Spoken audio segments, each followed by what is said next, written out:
Olá amigas, olá amigos do Ultra Talks, tudo bem com vocês? Eu sinceramente espero que sim.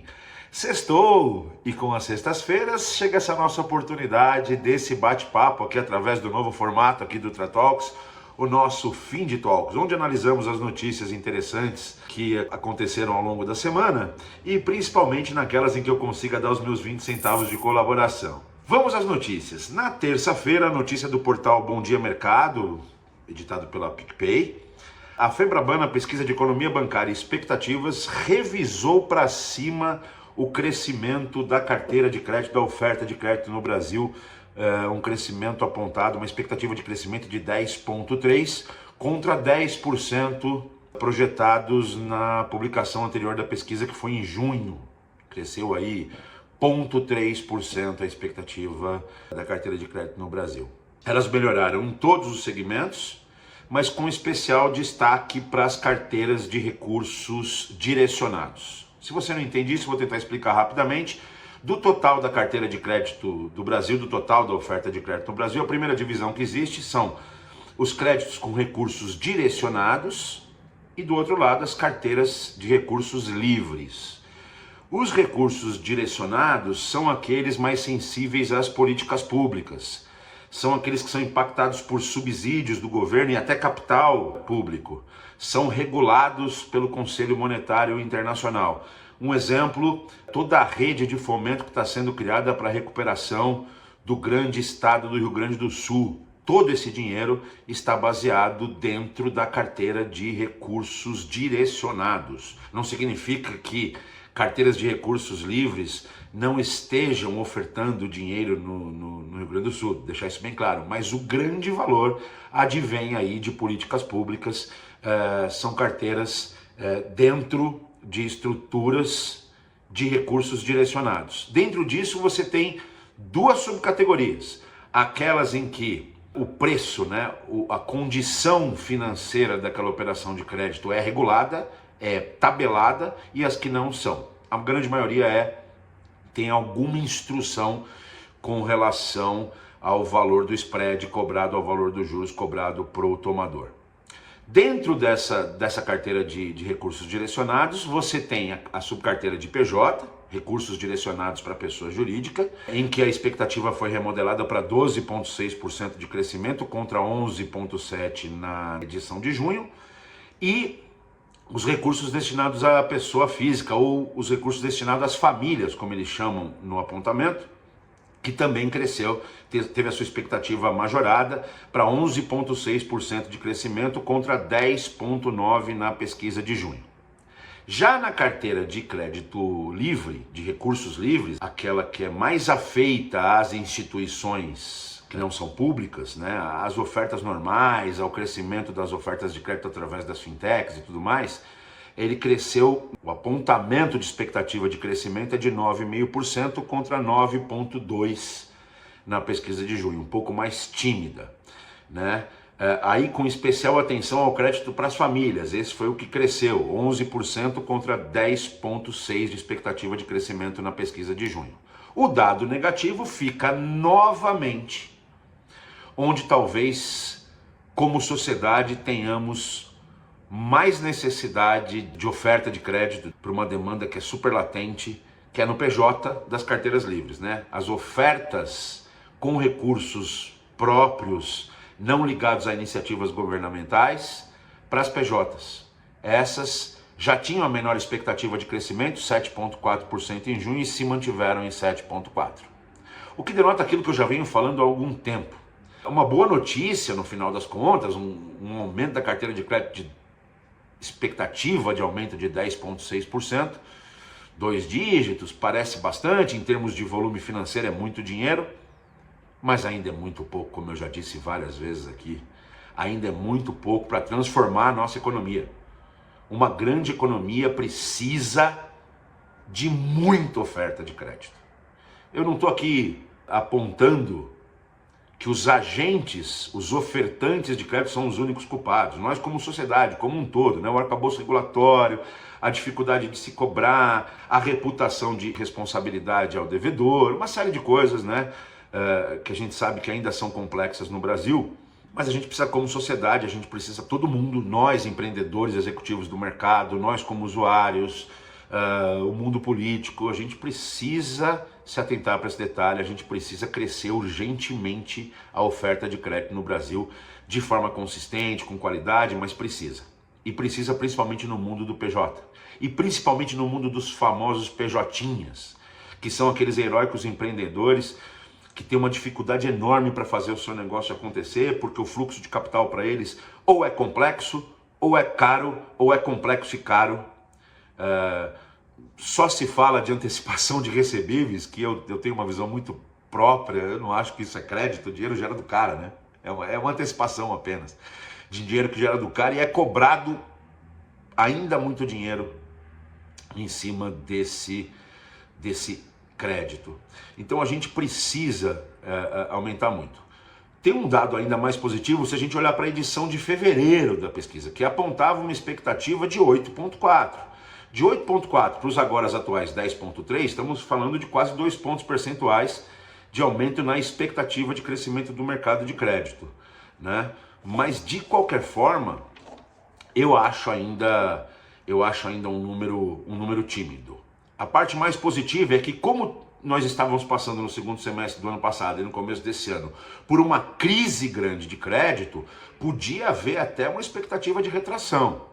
Graças a Deus, as recuperações das carteiras foram acontecendo, várias melhorias macroeconômicas, a resposta do emprego, né? E isso fez com que conseguíssemos projetar, a essa altura do ano, projetar uma expectativa de crescimento de 2 dígitos para essa carteira de crédito. Mas ainda muito pouco, temos que ficar muito de olho nisso, temos que nos cobrar como empreendedores, como instituição.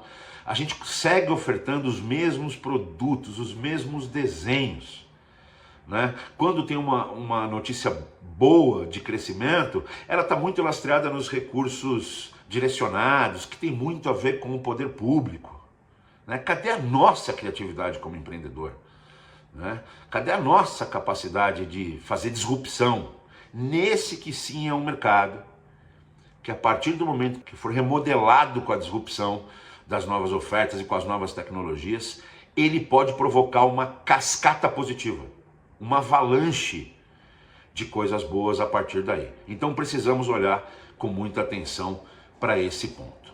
Na quarta-feira, a notícia do portal Block News, pela Cláudia Mancini, a Receita Federal vai captar dados das instituições de pagamento que prestam serviços de cripto a exchanges, principalmente as grandes exchanges, as grandes corretoras internacionais. Meu ponto aqui, galera, é que, como em toda disrupção, né, existe um certo vácuo prudencial no início. Quem empreende normalmente é muito mais rápido do que quem controla, pelo menos no começo, e sempre há um período de zona cinzenta, que eu vou falar dos bons, eu não vou falar de quem faz coisa errada. Sexta-feira não é um ambiente para isso, mas que principalmente para os bons é um momento que os grandes caras percebem esse vácuo e criam coisas, criam dinâmicas que depois, num ato contínuo, até ajudam ao desenvolvimento do arcabouço regulatório. Foi assim, eu posso dar um exemplo que eu tive presente, foi assim com o E-Banks, né? Que começou em alguns vácuos regulatórios e depois ajudou e ajuda o próprio regulador a constituir regulação, no caso deles, no item de pagamentos internacionais. Mas o que a Receita está dizendo é o seguinte, gente. O mundo de cripto, ele funciona a partir das grandes exchanges, a partir das grandes corretoras. E no Brasil, uma série de instituições de pagamento foram criadas ou existem para dar liquidez nessa operação, para fazer o cash-in ou o cash-out dessa operação através das contas de pagamento. O que a Receita Federal está fazendo, a meu ver, de forma muito saudável, é avisar o mercado. Fala, olha, já existe uma normativa, né, já existe um marco regulatório fiscal para essa transação, que é a Instrução Normativa 1888 de 2019.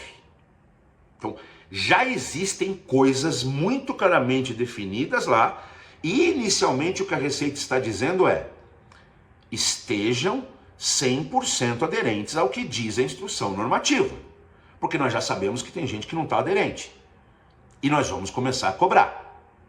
Em segundo plano, ela está dizendo também o seguinte: se você não está preparado ou não está aderente à Instrução Normativa 1888 de 2019, você tem um problema, porque ela em breve, muito em breve, será atualizada com os conceitos do CARF. O Brasil aderiu ao CARF. O que é o CARF? Aqui no Brasil a tradução é Conselho de Administração de Recursos Fiscais, mas na verdade advém da sigla em inglês de Crypto Asset Reporting Framework. Né? É um modelo de intercâmbio automático desenvolvido pela OCDE, pela Organização de Cooperação e Desenvolvimento Econômico do Banco Mundial, e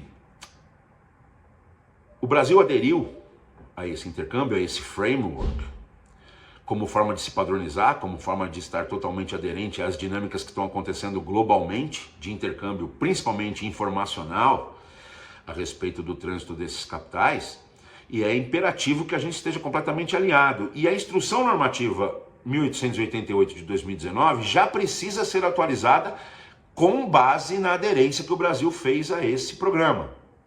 Então, novidades virão aí. Se você que empreende nesse mercado, que tem uma IP nesse mercado, que trabalha nesse mercado, que dirige, que é executivo de uma IP nesse mercado, e não está aderente ao que a IN 1888 dizia, você vai ter problemas muito sérios. E a Receita está amigavelmente avisando que ela vai começar a coletar esses dados. Óbvio que aqui começa o paradoxo filosófico entre liberdade e segurança. Eu, na verdade, nem acho que é um paradoxo, mas muitos oportunistas usam o tema da liberdade para dizer, mercados muito regulados. Esse é um tema que se ancora lá na ideologia, né? Se você é do liberalismo econômico, eu até me considero um cara liberal, mas não é esse o ponto que eu quero tratar aqui. Eu quero tratar que não existe liberdade sem segurança, então não é paradoxo. É um fato aprendido lá com Al Capone, que é muito mais fácil você minimizar o impacto da criminalidade rastreando dinheiro. É muito mais simples. É um fato que a economia global vem se digitalizando brutalmente nos últimos anos, inclusive tendo como impulsionador principal o fato de que, à medida que você digitaliza a economia, você rastreia a economia, e rastreando a economia, você minimiza as janelas de oportunidade para o fraudador, para o mau elemento. Então, os fluxos financeiros precisam ser rastreados. É com base nisso que se estabelece, não estou falando de Brasil, gente, não estou falando dos nossos problemas específicos, estou falando de forma globalizada, de forma universal sobre sociedades. É através desse rastreio que você consegue identificar, criar e aprimorar políticas fiscais eficientes, decentes e corretas. É desse jeito que você faz desmoronar a sonegação e o crime que a sonegação, não só o crime do ponto de vista legal, mas o crime humanitário que a sonegação impõe, que é o fato de você não fomentar a sociedade onde você está inserido e onde você extrai o seu ganha-pão, onde você extrai a sua riqueza, né? Então todos nós temos a obrigação de... Mas eu não quero entrar nesse embate filosófico nesse momento. Até amo, e até quem quiser me aciona nas redes sociais, aciona aqui via Ultratalks. Aliás, convido vocês novamente a acionar o nosso portal, ultratalks.com.br. Convido vocês a acessarem as nossas redes sociais. Estamos no LinkedIn, estamos no Instagram. Convido vocês a acessarem o nosso canal do YouTube. Aliás, daqui a pouco eu vou dar uma notícia de um programa bem bacana que vai acontecer aí nos próximos dias, lá no nosso canal do YouTube. Acessem e através de lá me acessem, podemos marcar um vinho e discutir filosoficamente essas questões. Mas eu quero tratar do tema de que, às vezes, nós mesmos, eu mesmo, a gente é over-regulated, a gente é muito regulado, isso causa aumento de custo, é verdade. Mas a gente lida, eu já disse aqui várias vezes, a gente lida com o dinheiro dos outros. A gente recebe ou entrega dinheiro dos outros. E isso enseja uma responsabilidade absurda, uma responsabilidade magnânima. E a gente precisa estar bem calçado, nós como empreendedores e como executivos, precisamos entender que há um órgão regulador, há uma instrução ou um set de instruções normativas que precisam ser seguidas, que precisamos aderir. Se não concordamos com elas, precisamos ir até os fóruns oficiais para demonstrar para o regulador por que aquela regulação é ineficaz. Mas enquanto ela existe, enquanto ela é válida, ela precisa ser seguida. Na quinta-feira, a notícia do portal Finsiders Brasil, pela Juliana Moraes, do Pix, do nosso querido e fantástico, impressionante Pix. Mesmo com o MED, apenas 8% dos valores roubados via golpes no Pix são devolvidos aos seus donos originais. Para você que não conhece, MED é a sigla para Mecanismo Especial de Devolução, que foi criado pelo Banco Central como uma das features do Pix, para facilitar, quando um usuário sinaliza um problema, facilitar a devolução desse dinheiro, né? Só para você ter uma ideia de volumetria, de montantes astronômicos, como sempre, do Pix, a gente está falando em junho agora de 24, via Pix foram movimentados 2,1 trilhões de reais.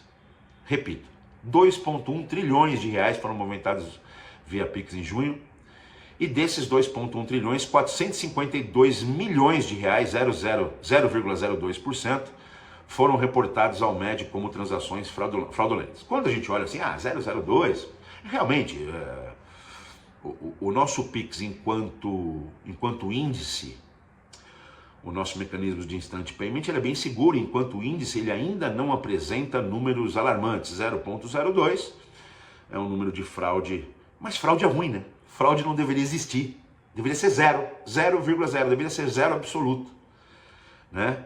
Mas não é. Enquanto existe esse nosso exército maravilhoso de luz, trabalhando para desenvolver soluções, jornadas, projetos e produtos, existe também um número bem menor, mas ainda assim um sem número de pessoas que estão usando suas inteligências e suas capacidades para fazer coisa ruim. Como é que funciona o MED? Uma vez sinalizado por um usuário que uma transação foi fraudulenta, os bancos envolvidos na conta destino e na conta remessa, eles são acionados e abrem ali uma análise, uma disputa. Se confirmada a ação fraudulenta, procede-se à devolução do dinheiro ao dono original. E aí começa a residir o problema. O MED hoje ele só existe na primeira camada transacional, na primeira conta de origem e destino, né? E um dos pré-requisitos do MED, do mecanismo especial de devolução, é que uma vez definida que aquela ação foi fraudulenta, na conta destino precisa existir fundo para que haja devolução. E obviamente que quase nunca, dada a diferença de tempos entre a abertura, entre o usuário perceber que foi fraudado, acionar o MED e os bancos serem acionados, aí demanda um tempo, e quase que instantaneamente o que o fraudador faz é receber o seu dinheiro através de uma fraude e rapidamente distribuir esse dinheiro por um sem número de contas, né? Então, a primeira coisa que já começa a se pensar no MED 2.0, vamos chamar assim, o Banco Central, através até de uma indicação da Febraban no início do ano, já começa a pensar em que o MED deva ser multicamadas, né? Não dá para olhar só para a primeira conta destino, porque ela é a conta em que o dinheiro passa e sai mais rapidamente. Então há que se rastrear esse valor enquanto ele estiver dentro do mundo digital, tem que se rastrear. Eu acho que isso vai facilitar a ação policial consequente, porque você vai rastreando e você vai chegar em alguém, e vai facilitar que uma hora, né, você consiga encontrar parte daquele recurso em uma das contas fraudadas e devolva. Então a Febraban já propôs isso. Eu já ouvi outras ideias, eu tenho algumas ideias, como por exemplo, sei que gente vai querer me matar aqui, mas precisa se penalizar as instituições que tenham mais contas recebedoras fraudulentas. O Lincoln diz muito isso, é quase um mantra do Lincoln lá no nosso Morning Talks, que nós precisamos aprimorar o nosso onboarding. Nós precisamos, mas é difícil, mas o Brasil, mas... Cara, se você quer ter uma empresa que oferta contas para as pessoas, um repositório que recebe e paga dinheiro dos outros, você precisa se adequar. Então, sei lá, se o Banco Central precisa fazer uma gamificação, né? Quantidade de contas reconhecidamente fraudulentas contra a quantidade de contas legais, e as instituições que atingirem um número X passam a ser penalizadas no seu compulsório, enfim, tem que haver essa responsabilização. aprimorar as ferramentas para o cidadão comum administrar os seus dados. A gente precisa ter ferramentas que nos permitam avaliar os nossos dados com mais eficiência e que sejam mais baratas do que as atualmente ofertadas, que são muito caras, principalmente para a população comum. Então é importante que a gente cuide dos nossos dados. O Lincoln falou muito bem, tem um outro aspecto que não é só das empresas, não é só das instituições, não é só do regulador. Nós, enquanto usuários, temos que estar mais atentos. Não é falta de informação. O tempo todo, todos os dias tem um sem número de notícias. Aqui no Ultratalks, se você procurar as nossas redes, através dos endereços que eu já passei, você vai encontrar um conteúdo vasto sobre o tema. Então não pode alegar desconhecimento. Nós precisamos fazer a nossa parte. A gente precisa ter cuidado enorme com as ofertas mirabolantes, gente. O fraudador, ele usa essa fragilidade nossa de querer levar vantagem. Até a justiça hoje em dia olha de forma mais relativa para essa questão. Quando alguém vai reclamar que foi fraudado e a origem da fraude nasceu porque esse alguém quis levar uma vantagem fantástica, quis comprar um carro de 100 mil por 15, o juiz olha e fala, mas meu amigo. Então assim, gente, por favor, não existe almoço grátis. Se tem uma oferta muito mirabolante, tome cuidado. Porque hoje em dia as IAs, eu me lembro recentemente do meu amigo, abraço Alex Atala, um dos principais chefes de cozinha do Brasil, um dos principais restaurateurs do Brasil, sendo alvo, ele aparecia no Instagram, numa ação, vendendo umas panelas muito baratas, umas panelas de altíssima qualidade, de forma muito barata. Ele teve que vir a público dizendo, gente, eu não tenho ligação nenhuma com essa publicidade. Gente, cuidado, não existe almoço de graça. Cuidado com sua exposição nas redes sociais. Quando você marca a sua família e nego percebe que você é fulano, pai de Beltrano, filho de Cicrano, a partir daí eles criam as engenharias sociais, que são a base do phishing, são a base da estratégia que vai te pegar ali depois. Porque depois o cara chega até você, o fraudador chega até você te conhecendo. O fraudador chega até você falando coisas que sinalizam ao seu cérebro uma situação de segurança, porque ele te traz uma série de informações que você fala, como ele pode saber? Óbvio que ele pode saber. Você vai jantar e posta, você vai almoçar e posta, você dorme e posta, você troca de pijama e posta. Eu não estou dizendo aqui para você não se utilizar dessa coisa gostosa e legal da comunidade, que as redes sociais nos instigam, mas cuidado com o que você faz, porque você está entregando dados importantes do seu dia a dia para o bandido. Você está entregando o ouro para o bandido. Outra coisa, gente, por favor, não existe urgência financeira, não existe, que precisa ser resolvida em instantes pelo WhatsApp. Se Deus o livre, o seu filho ou sua filha foi sequestrado, não é pelo WhatsApp em instantes que você vai resolver. Se fosse verdade, se em instantes você resolver, o cara vai perceber que dessa fonte tem muito mais dinheiro, então não é assim que você resolve. Dá a saidinha do WhatsApp, liga para o teu filho, liga para tua filha. Tenta encontrá-los, tenta ver se ele não está no quarto jogando videogame, sabe? Não existe urgência financeira que você tenha que resolver ali em instantes no WhatsApp, sem parar, respirar, contar até 10 e principalmente pensar. Então, temos que fazer a nossa parte, muito, muito cuidado, gente. E a notícia de hoje, sexta-feira, lá do Finsiders também, grande portal, aliás, abraço à turma do Finsiders, pela Leia de Luca, é o lucro de Nubank, XP, PagBank, Stone e Inter, somado, aumenta em 76% em um ano. A soma dos lucros líquidos dessas 5 instituições, dessas 5 fintechs, não ligadas a grandes grupos financeiros e com ações listadas em bolsa, somou 8,9 bi, se a gente analisar, 12 meses, e só no segundo trimestre somou 4,9 bilhões de reais. Uma alta de 71% contra o mesmo trimestre do ano passado. 76% analisando e 71% no trimestre. Aqui as notícias são algumas, A primeira, um alô haters, vocês dançaram de novo. aquelas pessoas que vivem de destilar o ódio ou a torcida para que o outro se deram mal eles, né? Esses entrantes, essas novas empresas, muito pujantes, cheio de gente, cheio de amigo meu, mas independente disso, cheio de gente muito competente, realizando coisas extraordinárias, está se mostrando importante, está se mostrando lucrativa e vai crescer muito mais. Óbvio que os analistas de mercado, e não só os analistas, esse que vos fala, você olha para os balanços e você tem pontos de atenção. Fundamentalmente o crescimento se dá pelo crescimento das tarifas de serviço. Sim, os caras estão cobrando serviço, né? O que vai ao contrário de suas ofertas iniciais, né? De como eles ganharam mercado tão rapidamente, justamente dizendo: saia das garras do incumbente que te cobra tanto. Bate, bate, bate, bate. Não se consegue obter o resultado através do spread operacional e se recorre às tarifas de serviço. Mas ok, o mercado está aí, você como usuário, se aquela nova fintech que te capturou um tempo atrás, com essa oferta de tarifas de serviço zero ou muito próximas de zero, se você olha hoje, ela está te cobrando muito dinheiro de tarifa, mude para uma mais nova ainda. A competição existe. Essa é a beleza do que tem feito o nosso regulador.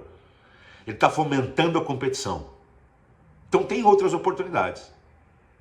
Me desculpem os meus amigos das já grandes primeiras fintechs, mas é esse o ponto, né? E isso se conecta com a notícia lá, com a notícia anterior de segunda-feira sobre a carteira de crédito.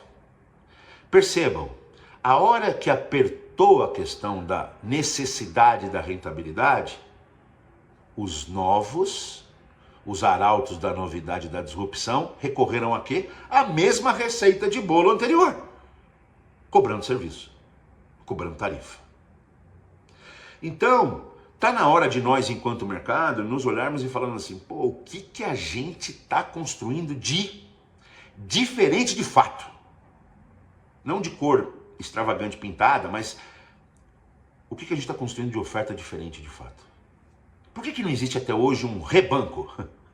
Não é o banco da Rê, minha amiga, é um banco que, utilizando de Open Finance, de blockchain, de encriptação, não faça um trabalho de raspagem e faça ofertas de consolidação de dívidas para as PJs, para as pequenas PJs. Hoje a informação está aí. Esse é só um exemplo. O que eu quero dizer aqui, gente, é que sim, eu torço, tenho amigos e estou feliz por essas grandes empresas, essas grandes jovens empresas terem virado o seu jogo e estarem dando lucro, mas tenho sim um ponto de observação com relação ao caminho em que esse lucro é obtido. Não pode repetir a mesma receita e achar que está tudo bem. Entendo sim o mecanismo de resolver a vida, mas não pode se tranquilizar com isso. Precisa olhar para novidades, precisa olhar para a obtenção de receitas de forma completamente disruptiva. A disrupção não pode morrer na oferta do produto. Ela precisa continuar permeando a jornada inteira, inclusive o roteiro contábil, para te permitir extrair valor de formas também diferentes. Gente, essa é o resumo da semana. Eu fico muito feliz de estar aqui com vocês. Um grande final de semana e um beijo.